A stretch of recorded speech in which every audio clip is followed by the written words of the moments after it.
Arts कॉमर्सच्या विद्यार्थ्यांनाही आता वैमानिक होता येईल। अगदी बरोबर ऐकलंय। सध्या याबाबत नागरी विमान वाहतूक महासंचालनालयात विचार सुरू आहे। या संदर्भातील धोरण निश्चित झाल्यानंतर नागरी हवाई मंत्रालयाकडे ते मंजुरीसाठी पाठवण्यात येणार आहे। आजच्या घडीला ज्यांना व्यावसायिक वैमानिक बनायचं आहे त्यांना विज्ञान शाखेतून किमान 12वी उत्तीर्ण असावं लागतं अशी अट आहे। याच नियमात बदल करण्याचा डीजीसीएनं विचार केला आहे।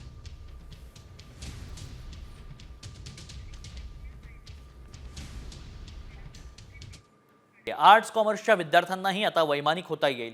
अगदी बरोबर ऐकलंय। सध्या याबाबत नागरी विमान वाहतूक महासंचालनालयात विचार सुरू आहे। या संदर्भातील धोरण निश्चित झाल्यानंतर नागरी हवाई मंत्रालयाकडे ते मंजुरीसाठी पाठवण्यात येणार आहे। आजच्या घडीला ज्यांना व्यावसायिक वैमानिक बनायचं आहे त्यांना विज्ञान शाखेतून किमान 12वी उत्तीर्ण असावं लागतं अशी अट आहे। याच नियमात बदल करण्याचा डीजीसीएनं विचार केला आहे।